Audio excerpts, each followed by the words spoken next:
2024 is a pretty important year. Outside of heavy-hitting games like Final Fantasy VII Rebirth, Dragon's Dogma 2, and Tekken 8 to name a few, it's also important when looking back as well. 2024 marks 30 years since the release of X-Men Children of the Atom in the arcades, the first Capcom-developed Marvel fighting game.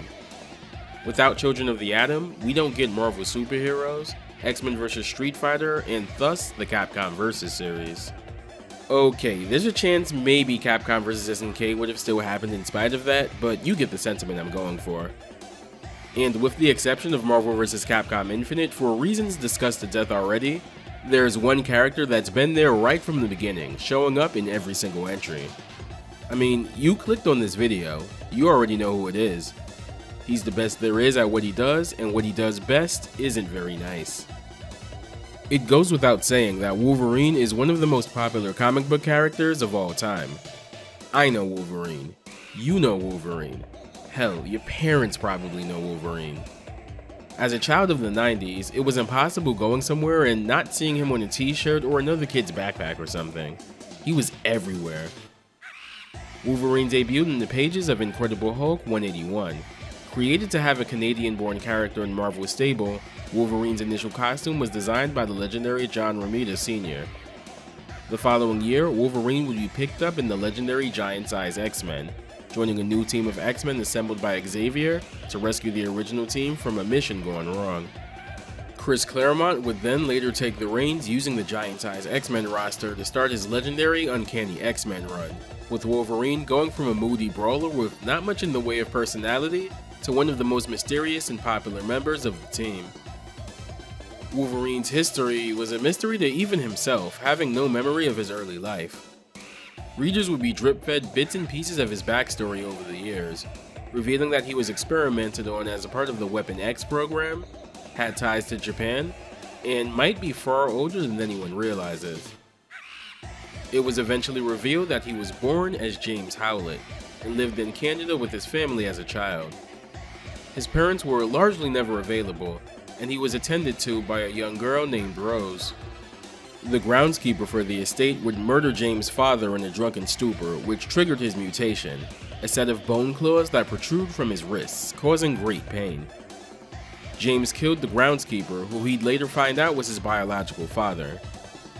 His mother, distraught and blaming herself for everything, killed herself, and Rose would spirit James away to a mining colony, telling him to take the name of Logan, his biological father's surname, to hide himself. This was the start of a conga line of combat and trauma for Logan, that had him cross paths with Sabretooth, Mr. Sinister, and even Captain America during World War II. While working for the Canadian Defense Ministry, he's kidnapped by the Weapon X program and experimented on, lacing his skeleton with adamantium, giving him the razor-sharp silver claws he's known for today. He'd later break free and reintegrate into society, being hired by the Canadian government to de-escalate a fight between Wendigo and the Hulk, which would lead to his first comic book appearance.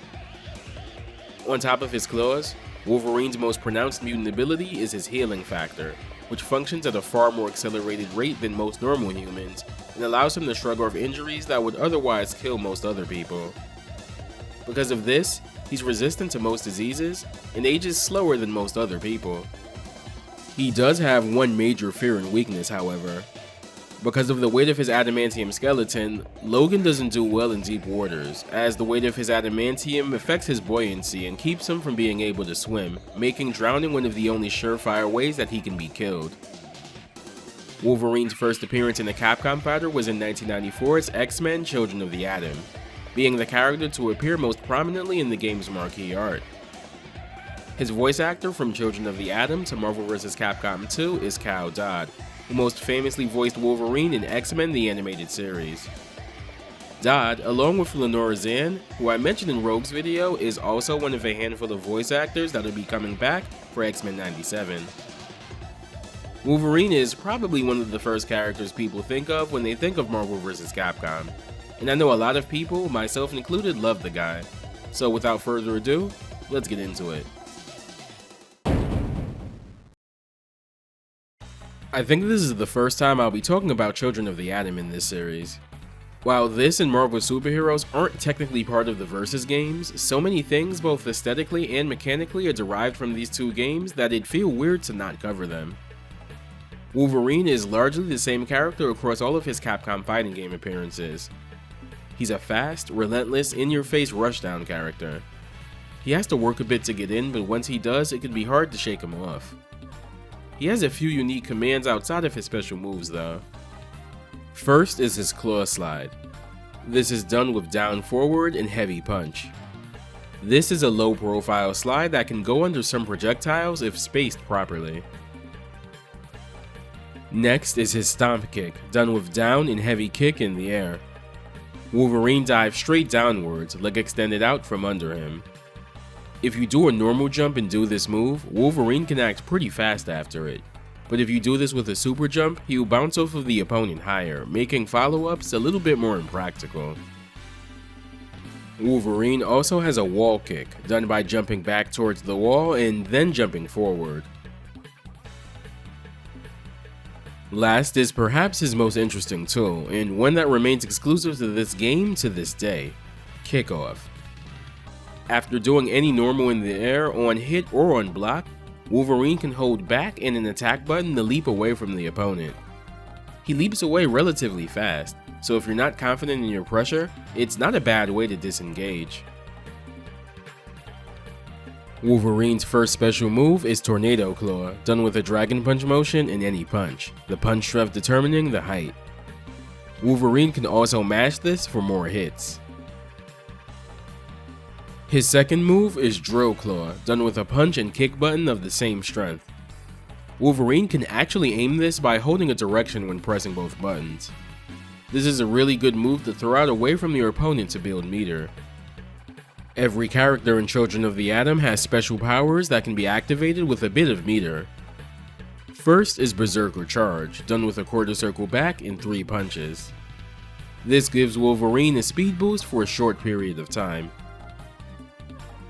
Next is Healing Factor, done with a quarter circle back in 3 kicks. Wolverine will regain a small amount of health back. Wolverine's Healing Factor has gotten him out of some binds in the comics, though it's been stretched to some pretty absurd extremes occasionally, like when he took on Nitro, the man that incited the incident that led to the superhero civil war in the comics. Wolverine tracks him down, and Nitro, who has the ability to detonate like a nuke, well, detonates like a nuke, reducing Wolverine to this. He got better after this. Seriously. Wolverine's super in this game is Berserker Barrage, done with a quarter circle forward in 2 punches. This is pretty easily comboed into and a great way to finish off an extended combo if you have the meter to spare. Wolverine's stage in this game is the Savage Land. The Savage Land is a prehistoric preserve in Antarctica hidden away from humanity. Its first appearance was in Marvel Mystery Comics issue 22, issued in 1941, and is most closely associated with the character Kazar. Kazar is the orphan son of a nobleman and scientist who had discovered the Savage Land, as well as a metal that would later be found to have a relation to vibranium. He took his son Kevin with him to the Savage Land to flee from those who'd come after him for his secrets, but was unfortunately killed. Kevin was taken in by Zabu, a saber-toothed tiger, and christened Kazar, which means brother of the tiger. Kazar quickly became a champion for the Savage Land, becoming a hero standing up against the Man-Apes, the lone human tribe of the Savage Land. More relevantly, Kazar would cross paths with the X-Men after they tracked him down in the Savage Land, mistakenly believing him to be a mutant. They learned that that wasn't the case, but befriended each other all the same. Wolverine in particular has a bit of a history with the Savage Land, having gone there for the first time in issue 114 of Uncanny X-Men, the team having been stranded there after a battle with Magneto.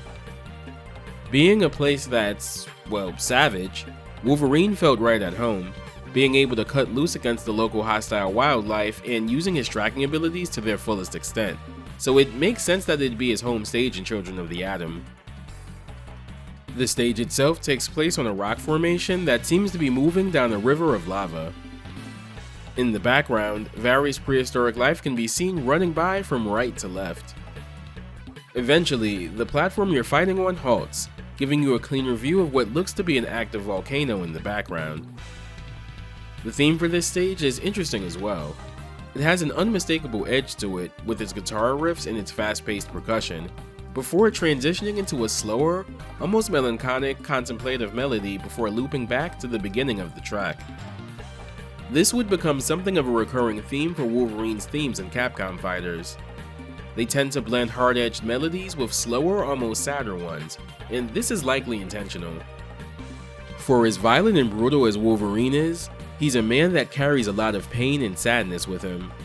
All of the violence in his long life has brought its share of tragedy with it, and his themes in Capcom's fighters reflecting that duality shows me that the composers really did their homework, especially since that's an element of the character that existed even before his origins were fully revealed. Speaking of, this particular track was composed by Isao Abe, and I'd like to talk about him for a bit, as he's one of Capcom's most interesting arcade composers. Abe's worked on a number of Capcom arcade games over the years, but he's probably best known for being the other composer to work on the original version of Street Fighter II aside from Yoko Shimomura. Shimomura composed all but one of the stage themes for Street Fighter II, that other theme being handled by Abe, and that theme would become his most well-known composition and something of a calling card for him. Sagat's theme is notable for its uncommon 11/8 time signature. I've talked a bit about uncommon time signatures in the video covering Venom, so I won't go too deep here, but tracks with erratic time signatures would go on to become something of a signature for Abe.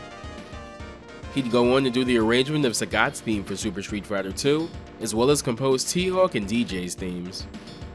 He's also the person responsible for the Super Street Fighter II arrangement of Gaio's theme, perhaps the most beloved rendition of the song, thanks in part to the old Gaio's theme goes with everything meme.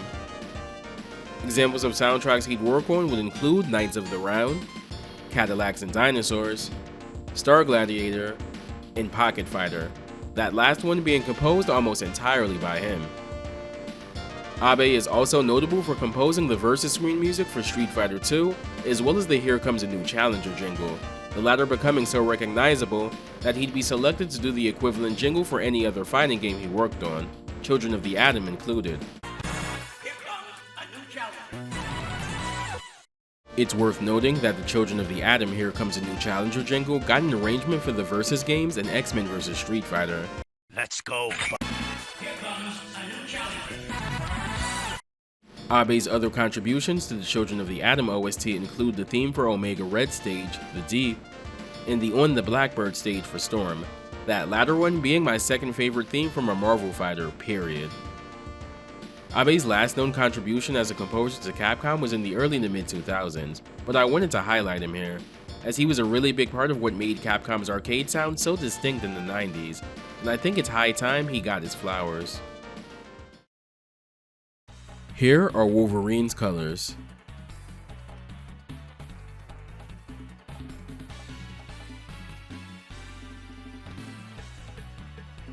And here's Wolverine's ending.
Wolverine showed up as a playable character in the following Marvel fighter, Marvel Superheroes. Thanks to Marvel Superheroes refining things, Wolverine plays far closer to how he'd play in the later Versus games here than in Children of the Atom. He's received a few tweaks though. His dive kick now angles diagonally instead of straight down like in Children of the Atom. It's still done with the same input though.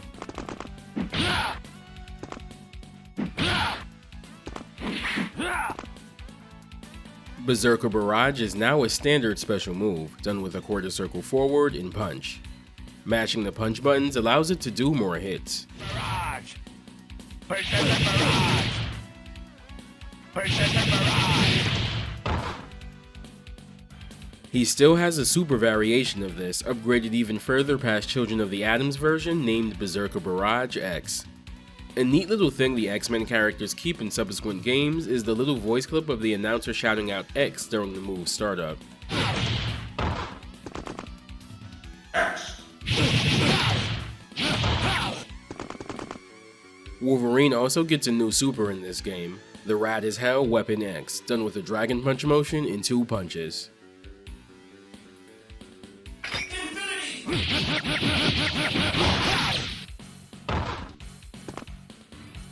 Wolverine gets a special boost when using the Power Stone, but a familiar one, Berserker Charge. Unlike in Children of the Atom though, this one also gives him a damage boost, though his speed and notably the speed of his normals get a small boost as well.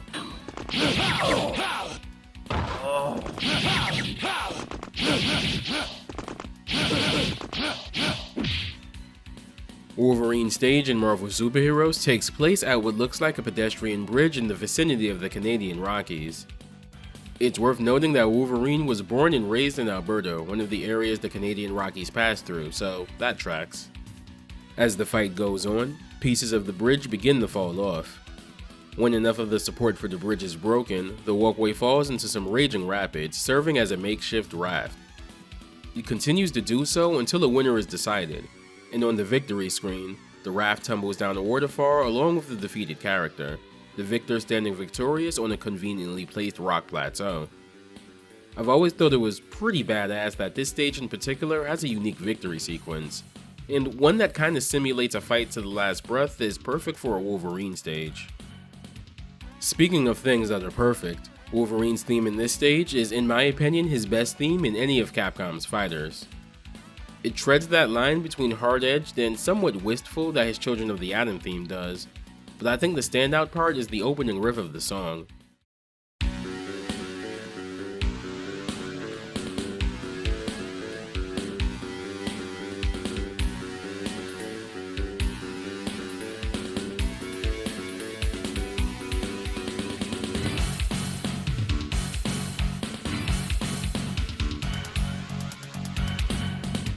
There's this absolute grittiness to that opening that draws me in every time.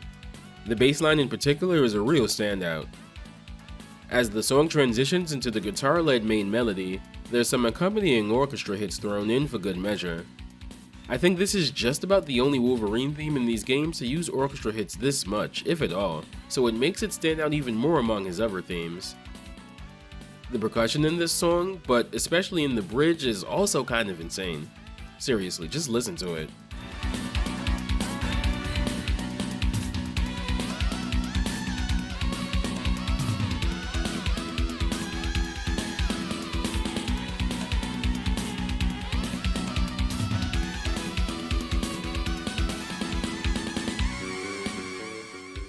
I really can't say enough good things about how Capcom's composers nailed the Marvel characters' theme so consistently from Children of the Atom even up to Marvel 3. It's impressive. This song in particular was composed by Yuki Iwai, who'd go on to become one of the main composers for the first 2 Versus games. Prior to this game, she worked on the soundtrack for Gargoyle's Quest 2, a pretty underrated NES soundtrack in game itself, but is mostly known as the lead composer of Mega Man X2, though she also composed Chill Penguin's theme in the first X game as well. If you've ever wondered why some of the music in the earlier Versus games sound like they can be Mega Man songs, well, this is why. It's particularly notable in songs that use that in-house Capcom guitar sample, since it's really prominent in both series. Here are Wolverine's colors.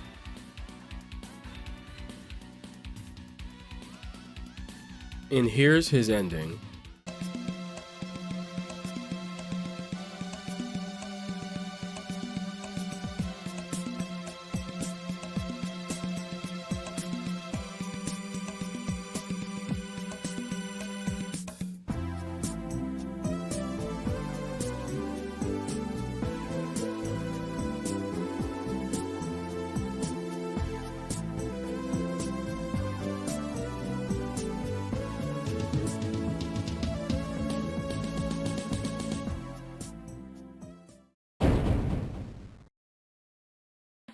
Of course, Wolverine appeared in the first proper crossover entry, X-Men vs. Street Fighter. There's actually not much to talk about with him in this game since he's largely the same as Marvel superheroes, though he does get one move tweak. Drill Claw is now specifically done with light kick and medium punch together instead of any punch and any kick. I've always found this input to be a lot more awkward than in previous games personally. Otherwise, Wolverine is more or less pretty in line with his Marvel superheroes incarnation. He does lose Berserker Charge though, which is a bit of a bummer. Wolverine's theme in this game is, surprise, another banger. I don't like it quite as much as his Marvel superheroes theme or the next one, but it's still pretty fantastic. This one was composed by Yuko Takehara.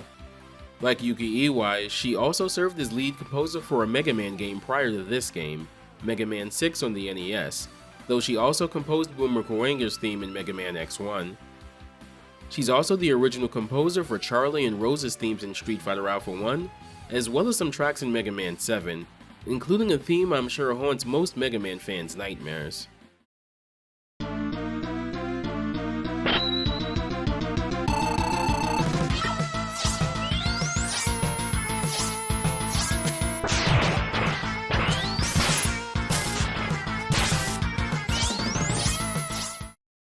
She did a number of themes for subsequent Marvel fighters, and years down the line she returned to contribute one last Mega Man track, Pump Man stage in Mega Man 10.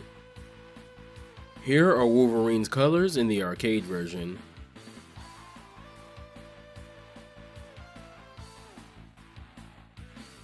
And here are his exclusive colors in the Sega Saturn port.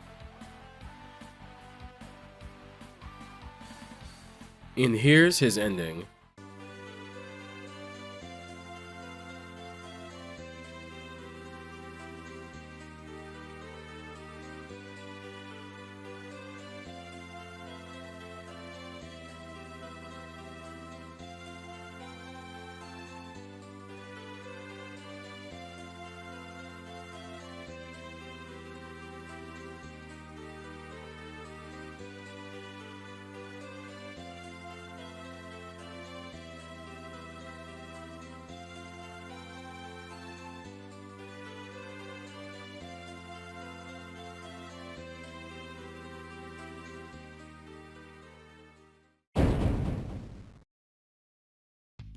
Marvel Superheroes vs. Street Fighter is Wolverine's next appearance, and it's a fun one, since Wolverine is generally considered to be the most broken character in this game by a pretty significant margin.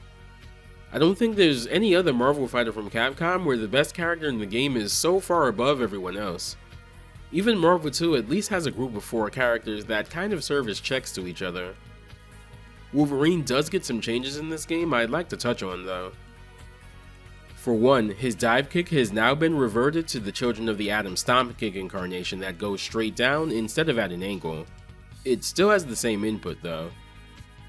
Speaking of reverted changes, Wolverine also gets Berserker Charge back as a normally initiated super for the first time since Children of the Atom. This one goes back to speeding him and his normals up. Wolverine also gets a new hyper combo altogether, Fatal Claw, done with a Dragon Punch motion in 2 kicks. Wolverine poses before an X-shaped cluster of energy comes out of him and hits the opponent multiple times. This can also be done in the air. I'll be real with y'all. I'm not exactly sure how he's able to do this, but damn if it doesn't look cool. And that's the only justification it needs, really. Wolverine's theme in this game is a fan favorite, and my second favorite of his themes altogether. This one was also composed by Yuki Iwai and is probably the most chill of Wolverine's themes. It says a lot that this is the only one of his themes to feature piano as a major instrument, and it still works. I remember seeing someone say a while back that this feels less like a theme for Wolverine and more for Logan, the man behind the mask. And I've gotta say, yeah, that sums it up perfectly. Wolverine's assist in this game is Berserker Barrage.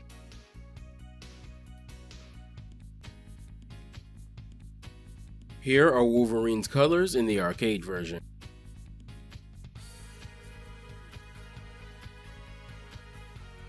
And here's his exclusive colors in the PlayStation and Sega Saturn ports.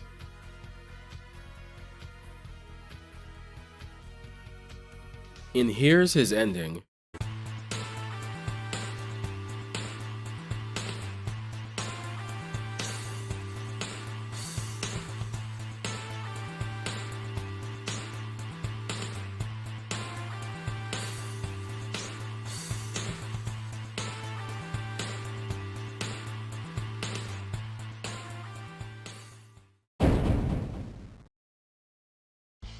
Considering Wolverine's as popular as he is, he's been in a lot of things.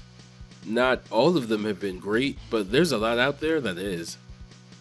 His original solo miniseries by Chris Claremont and Frank Miller is a good, brisk 4-issue read. Mark Miller has 2 well-regarded Wolverine stories under his belt, one being Old Man Logan, which was of course adapted into the Logan movie. There's also Enemy of the State, a story arc that saw Wolverine get compromised and forced to work as an assassin against his will, taking the combined forces of Elektra, Nick Fury, and S.H.I.E.L.D. among others to bring him back. I'll actually talk about this one a bit later on. Ultimate X-Men issue 41 in the Ultimate Marvel continuity is a pretty well written one-shot about Wolverine visiting a kid whose mutant abilities just recently awoke. It's pretty tragic. X Lives and Deaths of Wolverine is a pretty fun recent Wolverine story, jumping between various points in Wolverine's life. One of my favorite Wolverine stories, though, is one of the more understated ones. It's good, but it's not 100% action-packed right off of the bat, and it has a bit of setup. It's well worth the read, though, and written by one of my personal favorite writers in the medium. This video's comic book recommendation is Greg Rucka's 2003 run on Wolverine. Greg Rucka is a name you might be familiar with if you're an avid DC reader, as he has a fantastic Wonder Woman run to his name and was involved with books such as 52 and Gotham Central. This run is admittedly a slow burn, but it's a really good one. It starts with narration from a young woman named Lucy that works at a diner that Logan frequents and also happens to live in the apartment across from where he stays. She's clearly on the run from something not specified and turns to prostitution to make ends meet outside of her day job. She catches a glimpse of him coming in one night with a brutal injury, but sees him the next day as if nothing happened. Feeling like he may be a safe person to talk to, she strikes up a brief but cut short friendship with him and bestows her journal to him, which is where the narration is being read from. Unfortunately, the people she was on the run from murder her and put some lead in Logan for good measure. After reading her journal and seeing that her final plea, addressed to Logan, was to not be forgotten when the inevitable happens to her, Logan vows to avenge her and starts tracking down leads in order to find the people that killed her. This sets off a chain of events that slowly escalate in intensity. Wolverine doesn't even pop his claws fully until a few issues in, but when it happens, it's cathartic. It's a really grounded take on the character, and one that isn't bogged down by the wild continuity of the greater X-Men universe. It explores how Wolverine tries to toe the line between man and animal, and goes into some pretty interesting territory. Rucka's stint on the book isn't too long, so it's not an especially huge time commitment either. I highly recommend it.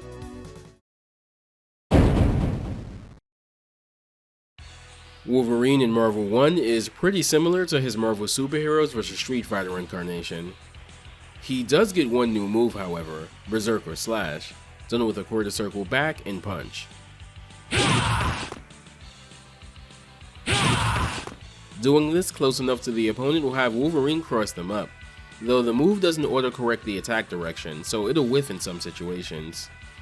Weirdly enough, the input for this is incorrectly listed not just on some sites online, but even the Marvel vs. Capcom Origins version of the game erroneously lists it as a half circle back motion.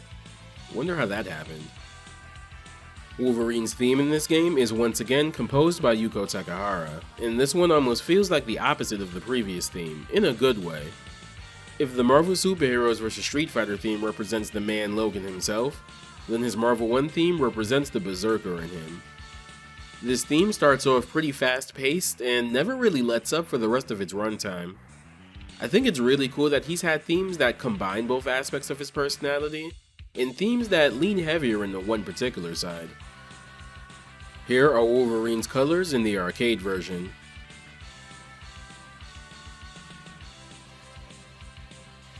And here are his colors in the PlayStation 1 port. And here's Wolverine's ending.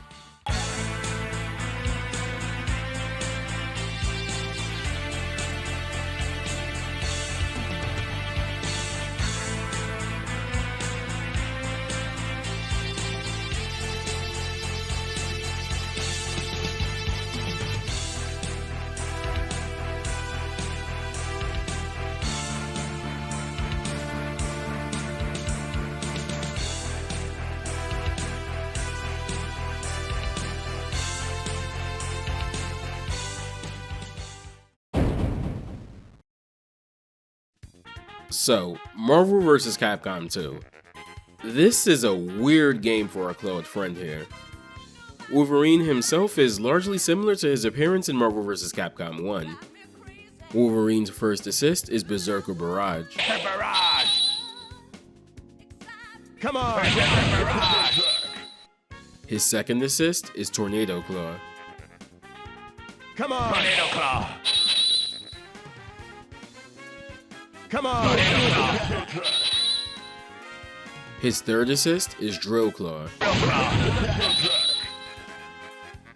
Come on! Drill Claw! Here are all of Wolverine's colors.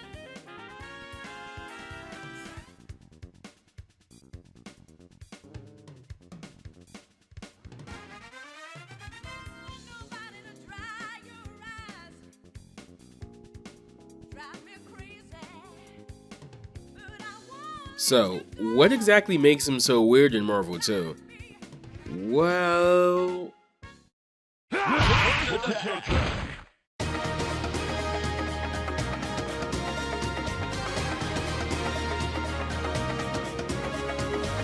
So I mentioned earlier that Wolverine's claws were originally made of bone.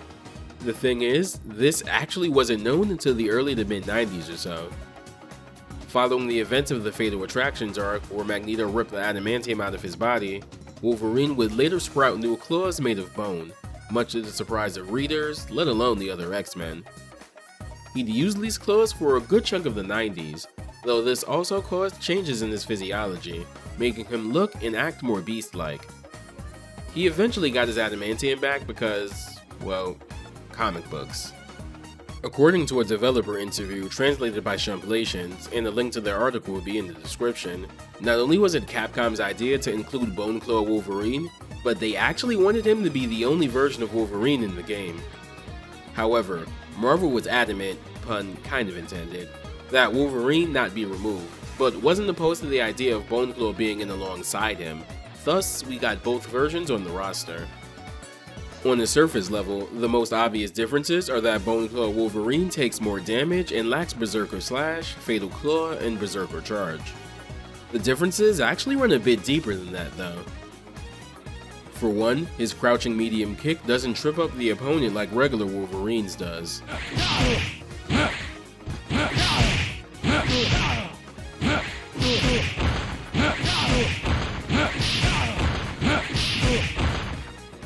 His range also seems to be very slightly longer than regular Wolverine's, owing to his longer claws.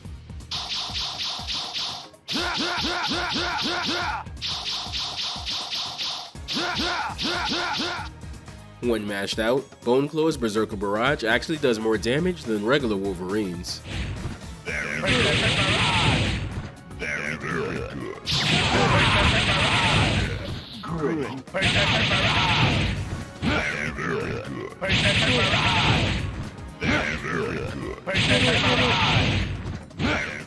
Unlike regular Wolverine, Bone Claw can actually use Tornado Claw in the air, being able to mash for more hits just like the grounded version.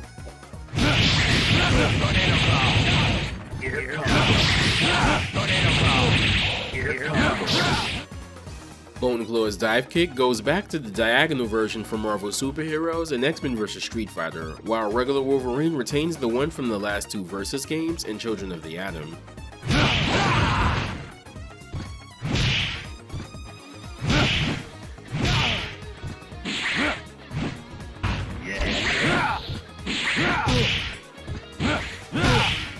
Interestingly, while Weapon X will immediately stop if Wolverine hits an assist with it, Bone Claw can actually hit assists with the entirety of it. He can even hit both characters. Good work.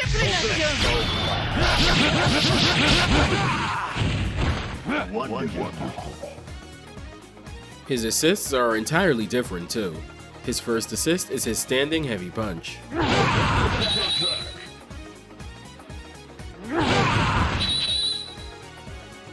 His second assist is his launcher.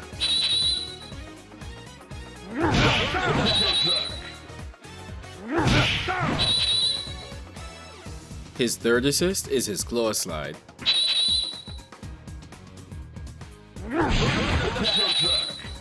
This one is notable as it's one of only a small number of low-hitting assists in the game, making it useful for mix-ups. Even some of Bone Claw's colors are mostly different from regular Wolverines.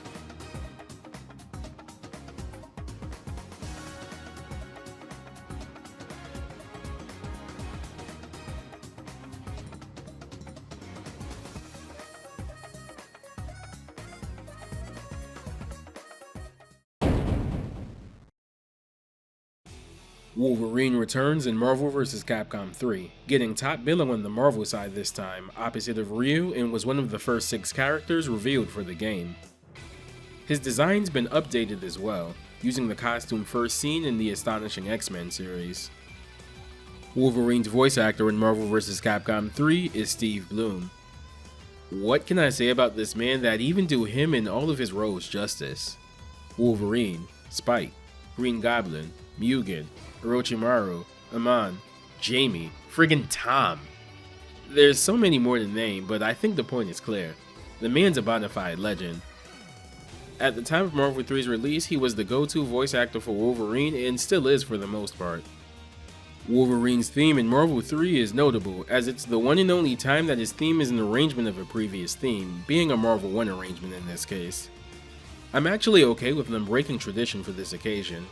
The series hadn't been around for over a decade at this point, so celebrating the previous entries in whatever way they could is more than okay in my book. Wolverine's theme and Marvel 3's music in general was done by Hideyuki Fukasawa. Even though some of his work is hit or miss for me, when he's good, he's really damn good. And I don't think he gets enough credit for doing the music for every release of Street Fighter 4, Marvel 3, and Street Fighter Cross Tekken basically by himself. That opening riff of Wolverine's theme before it transitions into the main melody is pretty fun, since the guitar solo sounds really reminiscent of the OG Power Rangers intro.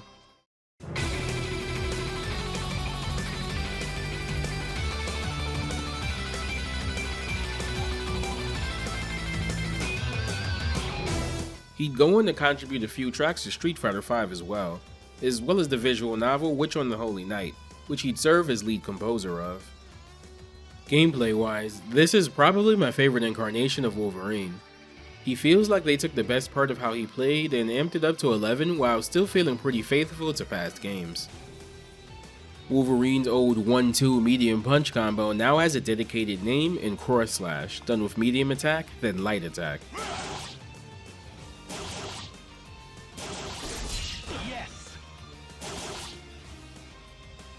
Wolverine's claw slide is back, done with down forward and heavy. This can be used as an OTG pickup to extend combos when done with an assist. Brutal Slash has the same input as Cross Slash, just done in the air instead.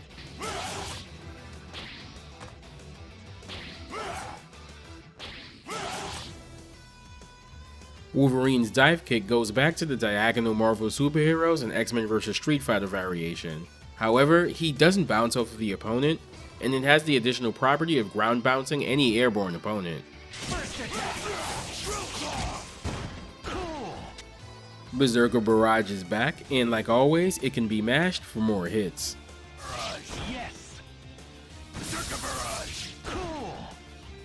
The same is true for Tornado Claw as well. Drill Claw is done by pressing an attack of any strength combined with the special button, and can still be done in any direction. I feel like this input is a lot easier to work with than in past games. Berserker Slash also makes a return via a quarter circle back and attack motion. Unlike Marvel 1 and 2, the attack auto-corrects if it crosses up the opponent, making it easier for combo conversions. Berserker Slash. Berserker Slash. Berserker Rage is a fun one. This was added specifically in Ultimate Marvel vs. Capcom 3 as something of a nerf to him. Wolverine was a character that kind of rewarded mashing in the vanilla version of the game, so to combat that, he was given a terrible move that comes out when you mash. It is special and super cancelable though.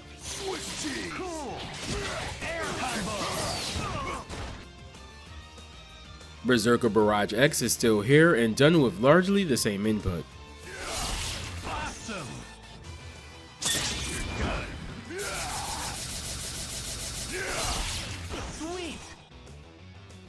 Fatal Claw is now done with a quarter circle back in 2 attacks. This is probably Wolverine's most reliable combo ender now, thanks to it being usable at the end of air combos.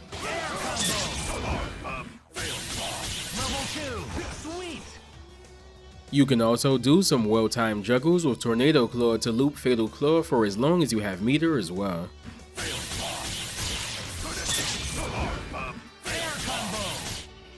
Berserker Charge is back as his install super here, giving him a 30% speed boost.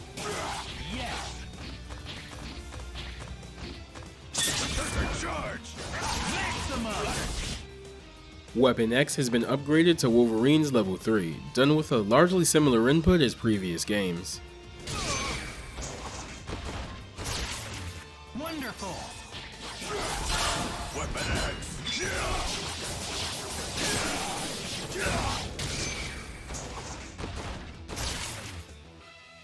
Wolverine's first assist is Tornado Claw.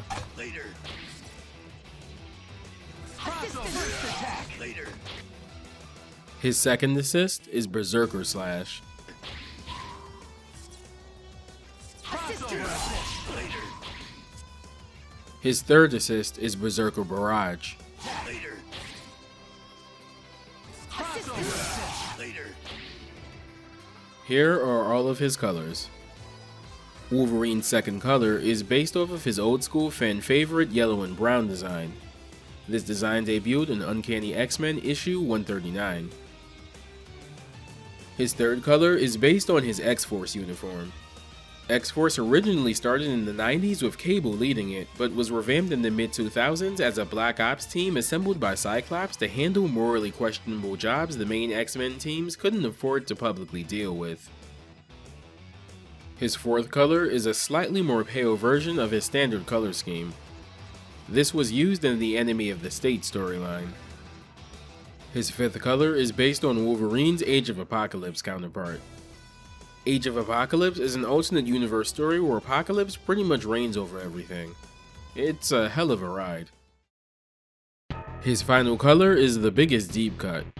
It's based on the evil Wolverine boss from a more obscure Capcom game, Marvel Superheroes in War of the Gems. When Children of the Atom and Marvel Superheroes released, they also got companion games on the Super Nintendo pretty close in proximity. X-Men Mutant Apocalypse and War of the Gems respectively. Both were action platformers that saw you taking control of various Marvel characters in an almost Mega Man-esque stage setup. Wolverine's alternate outfit is his, well, lack of an outfit from when he was first experimented on as a part of the Weapon X program. You guys and Frank don't get along so well. Ready? So that's what it means to stop the press. Really think your hellfire is gonna scare the guy who beat the devil?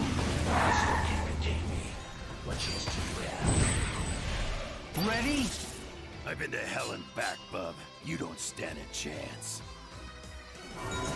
This time we ain't ending in a draw. Claws this time! Go for broke! In our own ways, we're both monsters. Sorry, Eric. Just ain't gonna win this. How foolish for a man with metal bones to face me. Get ready to brawl! Game's over, Eric. Time to call it quits. You're gonna need this bucket to carry around your severed head. I'm the only guardian the galaxy needs. It's do or die! Ain't ready for the big leagues yet, kid. Back to the minors with you. Doesn't have to be like this. I wish this wasn't you, Logan. Get ready to brawl! Forgive me, darling. Yo, Buckethead, let's have some fun.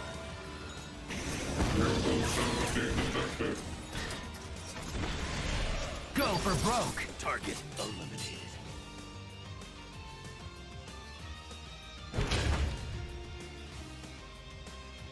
Let's see those karate moves, kid. Interesting. Fight like a wild animal. Go for broke! I thought you had more fight in you, kid.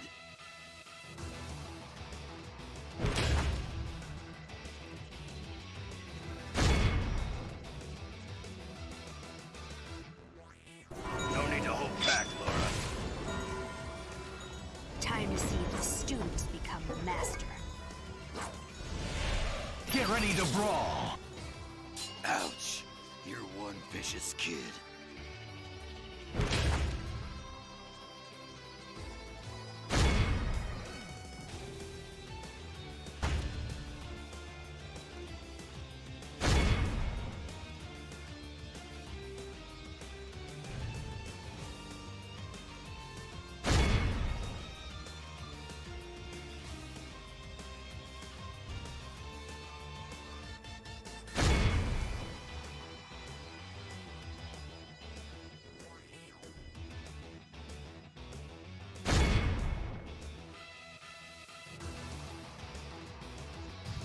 Come on, X-Men. We got work to do.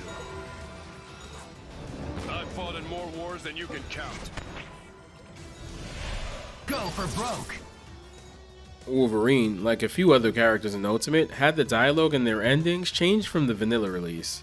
Here are both endings.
While this isn't really a Wolverine stage, I wanted to cover it since it's based on a Marvel faction he's been involved with.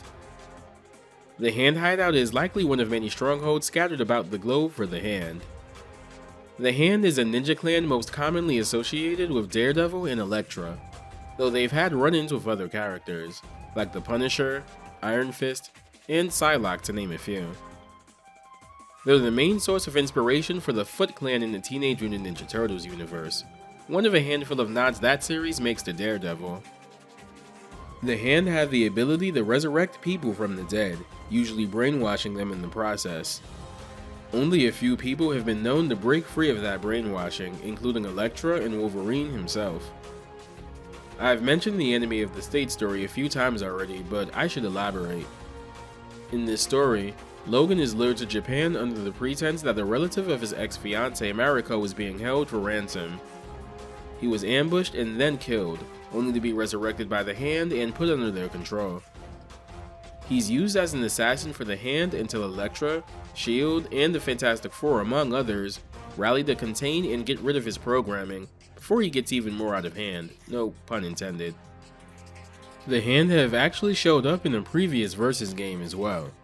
They appear in Cammy's X-Men vs Street Fighter ending, attempting to recruit her before being saved by Psylocke. Man, what is it with Cammy and being brainwashed by criminal organizations? The hideout itself seems to be nestled in a snowy valley. There's an Asura statue, and it looks to be based on the Buddhist interpretation, given the multiple faces. There's a bell to the right of the stage with a hand ninja just hanging out on it. If you do hyper combos on this side of the stage, sometimes the bell will fall and shatter. There's a ninja hanging out on the roof of this little building as well. On the left side of the stage, there's a folding tapestry depicting Ryu and Akuma fighting on it. This could be spotted in early Marvel 3 trailers long before Akuma was officially revealed, so I remember it being a source of speculation during the lead up to that game's release. Above this is a landing with a hand ninja appearing and reappearing through a rotating trick door. There's a second trapdoor under it that you'll see a hand ninja pop up from occasionally. Moving up from the center of the stage, we see a walkway adorned with torii gates, which are typically used to indicate the presence of a sacred area like a shrine. I've never actually noticed this until getting the footage, but there's actually one gate whose pillars are made up of hand ninjas standing on each other's shoulders. They're actually holding up the top of the gate as well. Being a ninja sounds hard. There's also a hand ninja flying around on a parachute kite looking thing, and they look like they're having the time of their life, given how often they can be seen zipping around. There are hand ninja adorning the cliffs of the valley on both sides as well, but if we go all the way to the top of this tower, there's a lone hand ninja, braving the elements and standing perfectly balanced on the tower's spire. I like to think I have pretty good balance, but no one's touching this guy. In Ultimate Marvel vs. Capcom 3, this stage got a new variation, and one of the more distinct ones in the game outside of Metro City. This one takes place in Shadowland, based on the 2010 Marvel event of the same name.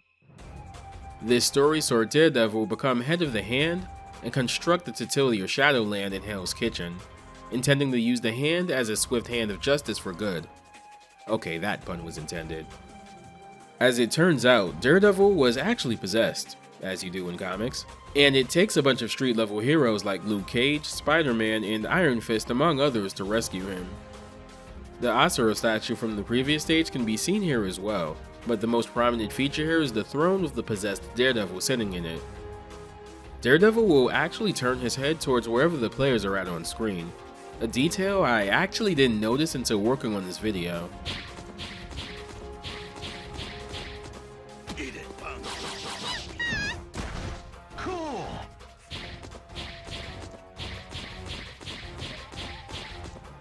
Eat it, punk. Cool.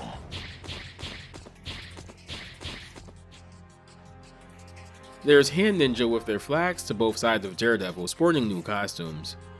When Daredevil took over the Hand, they all received new costumes that incorporated the horns from Daredevil's usual outfit. The pagoda behind them is also pretty tall, but there's sadly nothing of note at the top except for what looks like a full moon.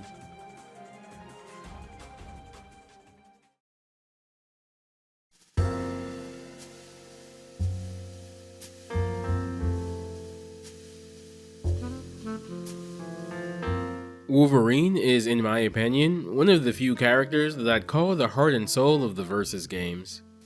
He's been in so many of them, and they've reflected where he's been at in the comics over multiple years. Legacy is a pretty important thing when it comes to the Versus games, and Wolverine was perhaps one of the characters most emblematic of that. He's been in other fighters as well, like the Mutant Academy series, as well as Marvel Nemesis Rise of the Imperfects, but Marvel vs. Capcom is always going to be the first game that comes to mind for me when I think of him in fighting games. Even as someone that thinks Marvel Infinite is a bad consumer product with a good fighting game, I don't think it could be underlined enough just how big of an omission he was in that game. He's arguably the biggest one. I really do enjoy that game, but there's a part of me that feels like it's not a real Marvel game without the old Knucklehead. With the prospects of another Versus game looking pretty grim, let alone another Marvel game, all we really have are the games he has appeared in, and I guess that just has to be enough. Thanks everyone for watching, take care, stay safe, and I'll see you next video.